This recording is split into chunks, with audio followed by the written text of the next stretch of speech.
Viva, sejam muito bem-vindos. Hoje vamos estar à conversa com um dos mais respeitados críticos de vinho em Portugal, João Paulo Martins. Muito obrigado por ter vindo. Obrigado. Já foi descrito como o Papa dos vinhos em Portugal e publica há mais de 20 anos, de 2 em 2 anos, aquela que é considerada, para continuar aqui a analogia, a Bíblia dos apreciadores e profissionais do vinho, guia Vinhos de Portugal, notas de prova. Como é que uma pessoa só consegue provar e classificar entre 4 a 5 mil vinhos?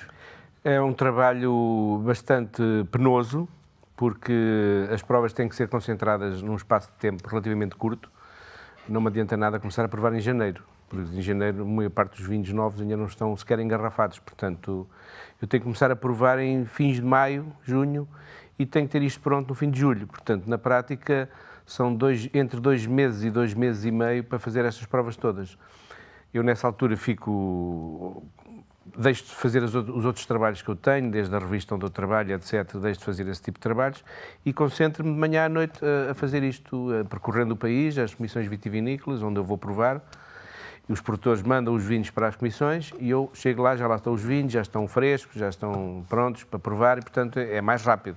Se isto fosse feito em casa sozinho era impossível, porque só do Douro foram para aí 700 vinhos que eu provei. Estive lá uma semana no Porto, só a provar vinhos do Douro. Que cuidados é que um crítico tem de ter para ser justo e imparcial? É tentar ser justo. Tentar ser justo, não ter receio de ser objetivo na crítica, mesmo que eventualmente até seja... Eu não faço isto em prova cega, portanto eu sei o que é que estou a provar, porque eu escrevo sempre em cima do livro anterior, no Word, escrevo no computador em cima do livro anterior e substituo a nota que lá está pela nova. Isto interessa-me fazer assim porque eu preciso saber como é que o vinho era na edição anterior, para ter uma noção se o vinho mudou de perfil, se agora já mais para aqui ou mais para ali, se mais casta, menos casta, mais percentagem, menos percentagem, e isso era impossível fazer em prova cega. Portanto, eu tenho que provar, sabendo o que é que estou a provar. Isso aumenta também a minha responsabilidade, porque eu posso estar a provar um vinho de um produtor com o qual até simpatizo, ao fim destes anos todos, é inevitável ter desenvolvido algumas relações de amizade no setor do vinho, nem podia ser de outra maneira, e temos de ser capazes, se o vinho de facto mudou de perfil para pior, ser capazes de dizer que não. E já há alguns amigos que se zangaram comigo por causa disso, mas... Amigos que deixaram de ser amigos? Não deixaram, mas ficaram um bocado zangados de eu ter dito... Eu acho que disse a verdade. Não tenho dúvidas nenhumas, até porque não me move nenhuma vontade de chatear os produtores. Não é isso que eu estou a fazer, só estou a provar os produtos, que é os vinhos. Se o vinho está pior do que já esteve, tenho que dizer que está pior. E para além dessa questão das amizades, também suponho, a questão das pressões dos produtores, dos grupos económicos. Não. Sente isso? Isso é uma questão de que talvez por eu quando comecei, ter logo criado uma disciplina muito rígida, no sentido de dizer não vale a pena pressionarem, não vale a pena convidarem para fins de semana na quinta, que eu não vou. Portanto, não vale a pena criarem um ambiente em que depois se possa dizer pois, deste boa nota porque ele convidou depois lá um fim de semana. Acabou. Não vou visitar ninguém, não aceito prendas desse tipo relacionadas com o livro. E, portanto, eu acho que tendo criado essa imagem ao início, as pessoas já perceberam que é um assunto arrumado. Não vale a pena estar a tentar pressionar de uma outra forma, porque não resulta. E, portanto, agora é um assunto em qual eu já nem penso, porque, de facto, acho que é um assunto ultrapassado. Voltando às provas propriamente ditas, num só dia chega a provar uma centena de vinhos. Como é que se evita que os sabores e os aromas se confundam? Tem que se provar com algum critério, não pode ser de qualquer maneira, porque senão cansamos o palato muito rapidamente. Eu gosto de provar de manhã, cedo. Eu normalmente nestes dias de provas intensas começo a provar já com o pequeno almoço tomado, banho, essas coisas todas. Às 9 horas estou a provar, que é uma coisa que a maior parte das pessoas faz uma confusão enorme, como é que se prova vinhos às 9 da manhã. Mas eu começo a provar às 9 da manhã e faço por grupos. Um primeiro grupo de 10, 12 brancos. Depois faz-se o intervalo, tira-se aquelas garrafas da mesa, vão-se buscar as outras, abrem-se, tira-se as rolhas, não sei quantos, passaram ali 20 minutos de intervalo. E a seguir mais 10, 12 tintos, ou outra flight de brancos. E aí, agrupando assim por temas, eu facilmente chego ao fim da manhã com 60 vinhos provados, antes do almoço. E depois, à parte da tarde, é um bocadinho mais penosa e, portanto, eu nunca provo mais de uns 40 da parte da tarde, que já é e fica uma média de 100. Agora, isto também depende do tipo de vinho. Se eu estiver a provar vinhos do Porto Novos, eu não posso provar 100, que a boca fica num estado lastimável. Agora estou a falar de brancos e tintos normais. Portanto, aqueles vinhos que as pessoas bebem, não é? Esses são mais fáceis de provar. Se forem vinhos muito difíceis de provar, tem que diminuir bastante o número de provas, não há outra solução. Falou há pouco da questão das provas cegas e também já afirmou que muitas vezes os vinhos caros ou mais caros não ficam bem na fotografia nestas provas cegas. Porque é que não existe também, por exemplo, um guia deste género feito só com provas cegas? Também existe um valor na prova cega? Pode existir, mas eu receio que não seja muito sério fazer isso. Eu passo a explicar porquê. Exatamente porque, tal como eu afirmei, às vezes numa prova cega, um vinho, que até pode ser muito caro, pode não parecer tão melhor do que os outros que justifica essa diferença de preço. Porque isso não é uma questão que não tem a ver com a prova cega, tem a ver com o posicionamento do vinho no mercado. Ou seja, se um vinho custar 100 euros, não é porque o valor dele em termos de prova são 100 euros, é porque há consumidores disponíveis para pagar 100 euros por aquele vinho. Aquele vinho não começou por custar 100 euros, se calhar começou por custar 20. E depois, à medida que o produtor foi ganhando nome, prestígio, e o vinho começou a ter mais procura do que oferta, o preço sobe. Mas isso é uma lei do mercado, não é que é válida para qualquer produto, não tem a ver só com vinho. Portanto, os preços caros dos vinhos, por um lado, convém que se relacionem, de certa forma, com a qualidade. Ou seja, o vinho tem que ser bom. Um vinho não pode custar 100 euros e não ser muito bom. Mas daí a ser muito bom, a pessoa dizer, sem dúvida, eu por este vinho dou 100 euros em prova cega, eu tenho que ver para acreditar. Eu tenho que ver para acreditar. Mas isto é basicamente a admissão que existem outros fatores para além da qualidade do vinho em si que influem nas críticas. Na crítica não, influi no preço do vinho. Há outros fatores, além da qualidade do vinho, que influenciam o preço. Eu, por exemplo, este ano já provei alguns vinhos que costumam ser caros e, por acaso, para este guia ainda não foram esses vinhos que me mandaram, foi a colheita anterior, porque se tivessem mandado essa, a nota tinha sido muito mais baixa, e são vinhos caros. Porque o produtor mudou o perfil, porque mudou o próprio conceito que ele tem de vinhos e mudou o perfil, e eu não acho que aquilo é completamente errado, é uma jogada completamente sem sentido, e eu ter-lhe dado uma nota muito mais fraca. Esse vinho, se fosse provado em prova cega, dava uma nota miserável, não tenho qualquer dúvida, miserável. Porque, de facto, o vinho não é uma coisa extraordinária. E não é um vinho barato. Portanto, as provas cegas são principalmente úteis como exercício de base de dados mental. É assim, eu estou a provar um vinho, não sei o que é, bom, e aí começamos a pôr a nossa hierarquia de valores, de regiões, de estilos em prova, para saber, com este estilo, deve ser mais daqui ou mais dali. Isto pode ser mais esta casta ou aquesta, mas esta casta numa região quente ou numa região mais fria. E então toda a informação que temos na cabeça é posta a trabalhar no sentido de tentar descobrir de onde é que pode ser aquele vinho. Esse é o interesse da prova cega. Não é para dizer que eu adivinho os vinhos todos em prova cega. Isso não existe. É um mito. É conhecido também por ser uma pessoa que tem uma memória bastante vasta e que consegue adivinhar com facilidade.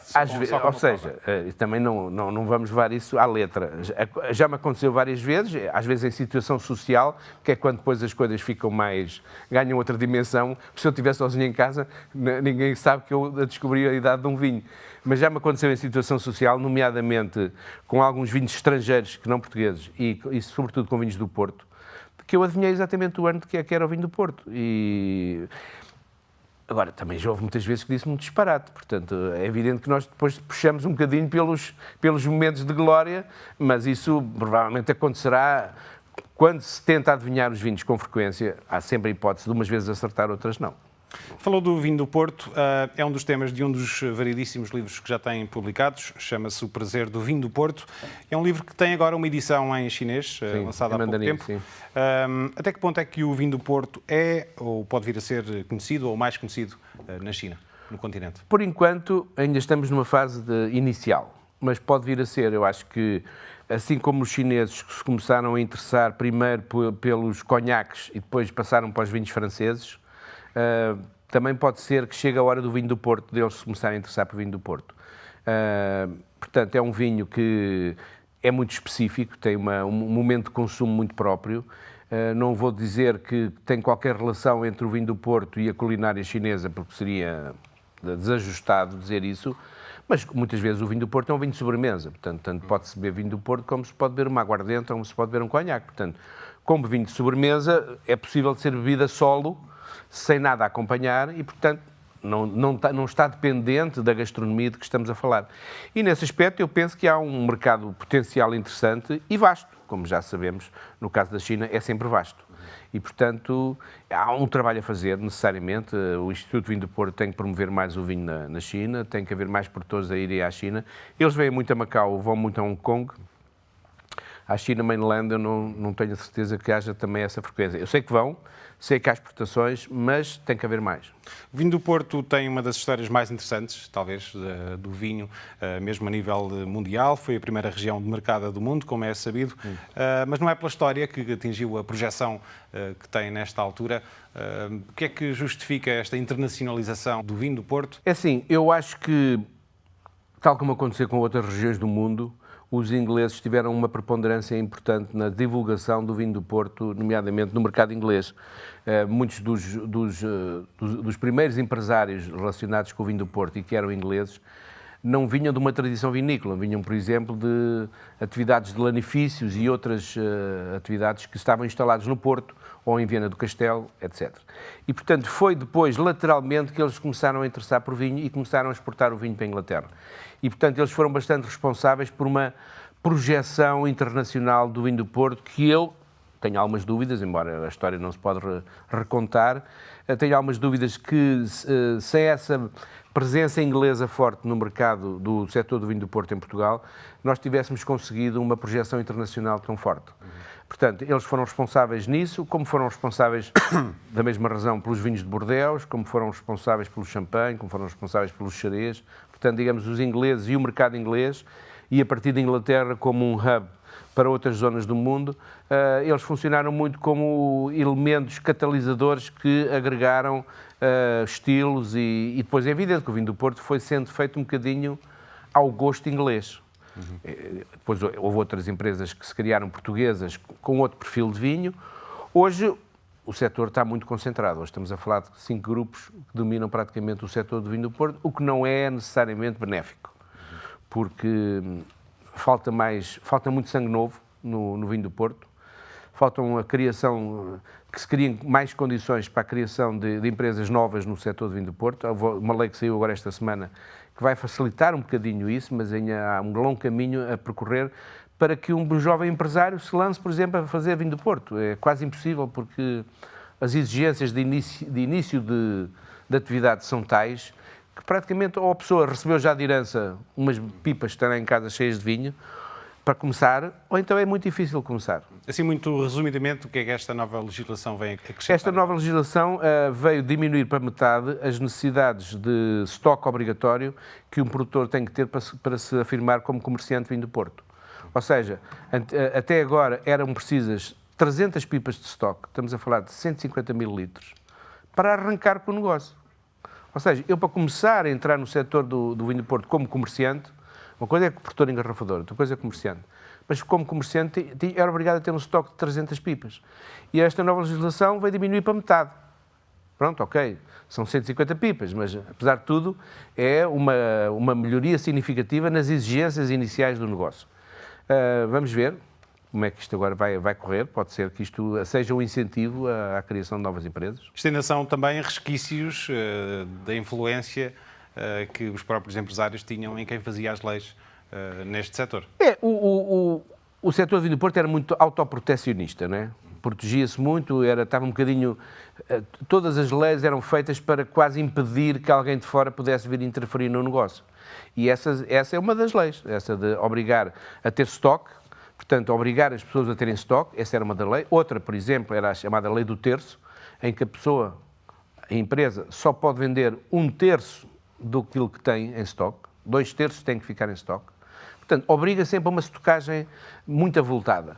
E isso, do ponto de vista de impacto financeiro e etc., é muito complicado. Nem toda a gente tem a possibilidade de fazer isso, não é? Estamos a falar do vinho do Porto, que é o mais conhecido da região do Sim. Douro, mas não é o único.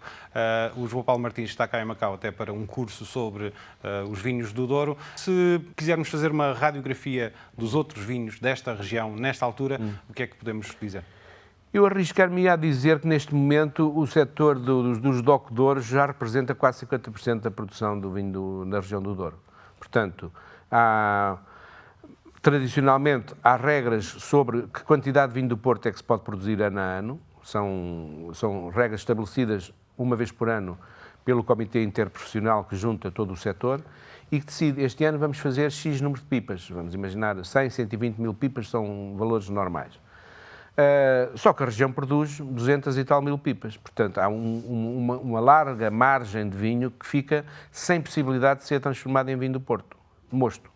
E, portanto, foi assim que nasceu o DOC Douro, ou seja, uvas que não tendo a possibilidade de ser transformadas em vinho do Porto, podem ser transformadas em vinhos DOC. No tempo dos nossos pais, essas sobras eram chamados vinhos de queima. Eram vendidos a granela ou iam para queima, para fazer aguardente. Mas, dado que hoje as uvas têm uma qualidade tão grande, era uma pena estar a mandar para queima vinhos feitos com uvas de excelente qualidade. E, portanto, os produtores perceberam que havia um mercado interessante de vinhos de consumo feitos a partir de uvas do Douro. As empresas de vinho do Porto começaram-se a interessar pelo negócio dos DOC Douros. E, neste momento, que eu saiba, só há uma empresa de vinhos do Porto, um grupo, que é o Grupo Taylor Fonseca, que não produz vinhos de DOC Douro. Esses só produzem vinho do Porto. Todas as outras grandes grupos, Chiminta, a Sograpa, Gran Cruz, etc., só G20, esses grupos, todos eles produzem vinhos de DOC Douro. Portanto, é de facto um negócio que pode ser complementar. Eu não acho que tenha que ser... não tem que haver uma competição feroz entre um e outro. São duas coisas distintas e se podem complementar. E em alguns casos, os negócios do DOC Douro tornaram-se negócios importantes, mesmo do ponto de vista financeiro, para muitas das empresas de vinho do Porto. Até porque o vinho do Porto não tem uma cotação internacional muito elevada em termos de preço médio, embora tenha subido um bocadinho, mas o preço médio do vinho do Porto anda, tanto quanto eu me lembro, na casa dos 5 euros ou abaixo dos 5 euros. Portanto, não é um preço elevado. Portanto, há necessidade de criar valor a partir das uvas que a região tem. E as uvas sendo boas faz todo o sentido. No seu livro Histórias com Vinho e Outros Condimentos, fala de uma revolução no setor vitivinícola em Portugal. Diz que tudo mudou, ou quase tudo mudou, desde os anos 80, 90. O que é que mudou mais? Bom, a entrada de Portugal na Comunidade Europeia foi determinante. Nós entramos em 86 e, a partir de 86, passámos a ter acesso aos fundos comunitários. E esses fundos foram determinantes, por exemplo, para a renovação das vinhas e das adegas, nomeadamente das adegas, dos equipamentos, etc. E, portanto, com melhores adegas, com mais técnicos a saírem das universidades, com boa formação científica, com uma nova viticultura em que em alguns casos, arrancaram-se, para bem e para mal, muitas vinhas velhas que existiam em Portugal e que algumas delas, de facto, não eram muito interessantes do ponto de vista daquilo que produziam. Criação de novas vinhas com novos métodos de instalação, etc., fez com que a qualidade da uva que se produziu em Portugal tenha melhorado muito. E, portanto, cada vez passou a haver mais gente que se passou a interessar em transformar-se em produtor engarrafador. Muitos deles, que arrancaram no início dos anos 90, eram ex-sócios de adegas cooperativas. Costumavam entregar as uvas na adega e não se preocupavam mais com o assunto. Mas depois as adegas não pagavam. Portanto, estar a entregar as uvas e não receber também não é negócio. Portanto, até porque o granjeio da vinha durante o ano custa muito dinheiro.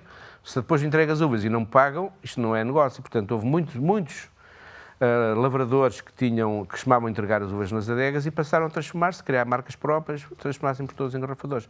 E foi aí que se deu uma verdadeira explosão de novos produtores, e regiões como o Alentejo, então foi uma coisa inacreditável. Não é? Há quem chame, eu também, acho que o nome está bem aplicado, é o novo mundo do vinho em Portugal. Aquilo que a gente chama o velho mundo e o novo mundo, em Portugal, o novo mundo é o Alentejo. Porque à data do 25 de Abril e poucos anos depois havia as adegas cooperativas e uma meia dúzia de produtores, empresas importantes, sei lá, o Mochão, a Quinta do Carmo, a Tapada dos Chaves, e começamos aqui a tropeçar um bocadinho, porque eram poucos os produtores que existiam. A partir do momento em que há esses fundos, em que há a possibilidade de criar adegas, de fazer novos plantios, a explosão foi inevitável. E, portanto, hoje o Alentejo é a região que os portugueses preferem em termos de consumo. E esse crescimento no Alentejo vai continuar ainda? Ao ritmo que estava, não. Não há capacidade de absorção ao ritmo que estava. Agora, vai sempre havendo ajustes, porque, por exemplo, agora há muito mais procura de vinhos brancos do Alentejo do que havia aqui há 15 anos, por exemplo. Houve uma época em que os portugueses achavam que o tinto é que era, não é? Depois descobriram que afinal não é só o tinto que é, o branco também é. E aí, embora as pessoas que preferissem muito vinhos do Alentejo, começaram a pedir mais brancos do Alentejo. E de repente o Alentejo deu-se conta que não tinha branco suficiente, que não tinha vinhas de uvas brancas suficientes. E então houve muita gente que voltou a reconverter uvas tintas para uvas brancas para responder às solicitações do mercado. Portanto, há sempre uma ligação entre aquilo que o mercado procura e aquilo que o produtor tem para oferecer. E é desse equilíbrio entre essa oferta do lavrador e a procura do mercado que o negócio vai para a frente. Como é que está a internacionalização? É um tema recorrente do vinho português, começando aqui pelo continente chinês. É um esforço que tem vindo a ser feito. Como é que avalia os resultados até agora?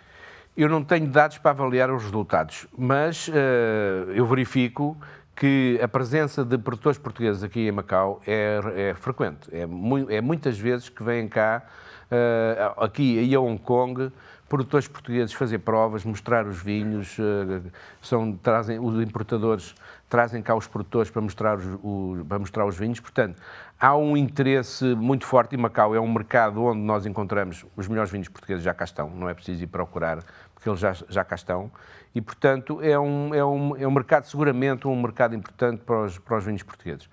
No caso do mainland China, nós tivemos que entrar por baixo, entramos um bocadinho por baixo, eles procuram vinhos de 80 cêntimos, eu já tive a oportunidade de presenciar isso numa reunião que tive numa cidade do interior da China, com uma delegação portuguesa, e ele disse que estava interessado em comprar contentores de vinhos portugueses, mas tinha que ser a 80 cêntimos ou 70 cêntimos. Quer dizer, a 70 cêntimos isto não é... A imagem de Portugal não vai lá a vender vinhos a 70 cêntimos, quer dizer... Pode ser para começar, mas não pode ser o objetivo final. Nós temos que perceber que nenhuma região do mundo, mas nenhuma, ganha fama como grande região vinícola a vender vinhos a 70 cêntimos. Não é assim que se ganha fama. Tem que se vender vinhos a 70 euros, não é 70 cêntimos. É 70 Diz-se euros. muitas vezes que Portugal tem vinhos que têm uma boa relação qualidade-preço. Isso é bom, mas não é suficiente. Não é suficiente. Temos que ter vinhos caros. Por muito que isso nos custe, a mim também me custa, porque também não tenho dinheiro para os comprar. Mas quer dizer, Portugal, isto só vai ao sítio quando nós, em vez de termos um vinho como a Barca Velha, que em Lisboa custa neste momento 400 euros uma garrafa, temos que ter 10 marcas que custem 200, 300, 400, não pode ser uma. Portanto, agora, a gente não pode comprar, talvez não, mas não é só isso, não é só com os vinhos portugueses que isso acontece. Se eu quiser comprar alguns grandes vinhos da Borgonha, também não chego lá. Ou de Bordeaux também não chego lá, mas os carros caros também não chegam lá. Portanto, há mercados e há consumidores para determinados níveis de preços, mas, de facto, o prestígio e uma certa fama e um certo reconhecimento internacional e um olhar de respeito para com os nossos vinhos vai-se verificar à medida que os nossos vinhos forem aumentando de preço. Foi um pouco o que aconteceu em Espanha, não é? Neste momento há muitos vinhos em Espanha, 200, 300 euros não é um preço tão anormal como isso. É caro também, porque eles não são muito mais ricos que nós, mas há muitas marcas nesse nível de preço. E isso é um fator diferenciador. Quer dizer, agora nós estamos sempre... Repare, o Barca Velha, sendo um vinho caro, ainda tem outra particularidade interessante. Dos caros, é aquele que mais produz. Porque é muito interessante produzir um vinho que são 1.500 garrafas e o produtor perde 100 euros por cada garrafa. Mas são 1.500 garrafas, isto não é negócio para ninguém, nem para ele. Agora, isso só vai ser negócio quando, em vez de 1.500 garrafas, forem 15.000 garrafas ou 20.000 garrafas, como é o caso do Barca Velha. Aí já falamos de algum negócio, para não nos pensarmos naquilo que se passa nos grandes chateaus de Bordeaux, que são 100 hectares de vinho a produzir uvas para se venderem a 300 e 400 euros cada garrafa. Portanto, isso é outro campeonato, não vale a pena estarmos a comparar. Mas temos que ter essa noção de que o crescimento do preço que é sempre o resultado da procura, tem que haver uma procura por esse preço, porque o Barca Velha não custou sempre 400 euros. Eu costumo dizer, aliás, já escrevi isso, o primeiro Barca Velha que eu comprei, do meu bolso, e eu era um Zé Ninguém em termos de capacidade financeira, e ninguém sabia que eu era, porque eu não era ninguém, custou-me 1,10 € a preços atuais. 220 escudos, foi quanto custou um Barca Velha. Mas 220 escudos, nessa altura em que eu comprei o Barca Velha, era 4 vezes mais caro do que o máximo que eu próprio tinha estabelecido para mim como limite para as minhas compras de vinhos, que era 50 escudos. Portanto, aquilo custou-me 200, era 4 vezes mais, era caro. Para todos os efeitos era caro. Agora a gente ri-se, porque custou 1,10 €. Não é? Portanto, estes vinhos foram crescendo de preço, não é uma coisa que tenha... Agora, é bom que esses preços subam. Inevitavelmente é bom. Já afirmou que a forma como se serve vinho em Portugal, em termos de temperatura, muitas vezes é uma desgraça. Porquê? É uma desgraça porque as pessoas têm um bocado a noção ainda, embora nós crítica e nós, imprensa do setor, batalhamos muito contra isso, as pessoas têm a noção de que os tintos se bebem à temperatura ambiente, mas a temperatura ambiente no verão, está-se a imaginar o que é. Estamos a falar de 30 graus, não é? Facilmente, 30 graus.